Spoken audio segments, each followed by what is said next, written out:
ইয়া আইয়ুহাল্লাযীনা আমানু কু আনফুসাকুম ওয়া আহলিকুম নারা। আল্লাহ তাআলা বলে, হে মুমিন সম্প্রদায়, নিজেকে আগুন থেকে বাঁচাও, আহলে পরিবারকে আগুন থেকে বাঁচাও। আল্লাহ তাআলা আয়াতে কারিমায় বলেন, নিজেকে আগুন থেকে বাঁচাও, আহলে পরিবারকে আগুন থেকে বাঁচাও। যদি শুধু আমাকে আগুন থেকে বাঁচার কথা আল্লাহ বলতেন, তাহলে আহলে পরিবারের কথা আয়াতে সংযোজন হতো না। তাহলে দুনিয়ার জমিনে যত মানুষ আছে, এই মানুষগুলা ইবাদত করে, আল্লাহর গোলামি করে, দাসত্ব করে, 5 ওয়াক্ত নামাজ পড়ে, ও মুসলমান হজ করে, যাকাত দেয়, পর্দা করে, পর্দার খেলাফ চলে না। শীতকালীন সময়ে ঠান্ডা পানি দেয়া ওযু বানায়া কনকনে শীতের মাঝে তাহাজ্জুদ পড়ে, ইশরাকের নামাজ পড়ে, নফল নামাজ পড়ে। ও মুসলমান, এই শুধু নিজের ইবাদত আর দাসত্ব আর গোলামি দিয়া আল্লাহর জান্নাতে যাওয়া সহজ হয়ে যাইতো, ঠিক কিনা কর? এটাই যথেষ্ট হয়ে যাইতো। কিন্তু আপনার এই ইবাদত, আপনার এই দাসত্ব, এই গোলামি দিয়ে আপনি পরকালীন মুক্তি পায়া জান্নাতে যাবেন, সুযোগ নাই পরের অংশের কাজ যদি না করেন। ও মুসলমান, আল্লাহ রাব্বুল আলামিন বলে, বান্দা আমি তোমাদেরকে এত ভালোবাসি, এত ভালোবাসি, আমি তোমাদেরকে এত ভালোবাসি, আমি চাইলে তোমাদের এই রূহটারে বনের কোনো হিংস্র প্রাণী, বাঘ ভালুকের ভেতরে আমি ঢোকায়া দিতে পারতাম।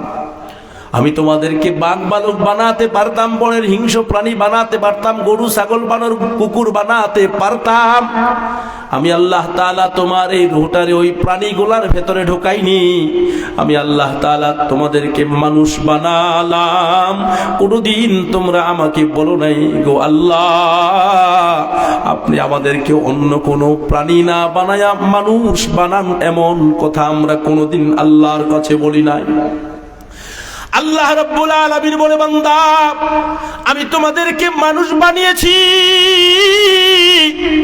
এই মানুষ বানায় আমি তোমার হিন্দু বানাতে পারতাম, বৌদ্ধ বানাতে পারতাম, আমি আল্লাহ তোমার খ্রিস্টান বানাতে পারতাম। আমি মাওলা তোমার হিন্দু বৌদ্ধ খ্রিস্টান বানাইনি। তাও তুমি আমারে বলো নাই, আল্লাহ আপনি আমাকে হিন্দু বৌদ্ধ খ্রিস্টান বানায়েন না। আমি আল্লাহ হিন্দু বৌদ্ধ খ্রিস্টান না বানায়া তোমাদের নামটা মুসলমানের কাতারে লিখে দিয়েছি। গন সুবহানাল্লাহ।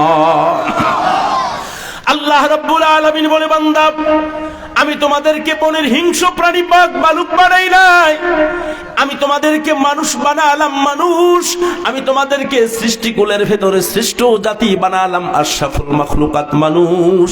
ওই মানুষ বানায়া আমি আল্লাহ হিন্দু বৌদ্ধ খ্রিস্টান বানাইনি। আমি আল্লাহ তাআলা তোমাদেরকে মুসলমান বানালাম। এই মুসলমান বানাতে গিয়ে আদম নবী থেকে ঈসা রুহুল্লাহ পর্যন্ত অন্য কোন নবীদের উম্মত আমি আল্লাহ বানাই নাই। আমি যদি চাইতাম আদম নবীর উম্মত বানাতে পারতাম, ইব্রাহিম নবীর উম্মত বানাতে পারতাম। আমি যদি চাইতাম ঈসা রুহুল্লাহর উম্মত বানাতে পারতাম। আমি আল্লাহ তোমাদেরকে অন্য কোন নবীর উম্মত বানাই নাই। আমি তোমাদেরকে বানিয়েছি বিশ্বনন্দিত নবী, নবীদের নবী, ইমামুল আম্বিয়া জনাবে মুহাম্মদুর রাসূলুল্লাহ সাল্লাল্লাহু আলাইহি ওয়াসাল্লামের শ্রেষ্ঠ নবীর শ্রেষ্ঠ উম্মত হিসাবে আমি তোমাদেরকে প্রেরণ করেছি।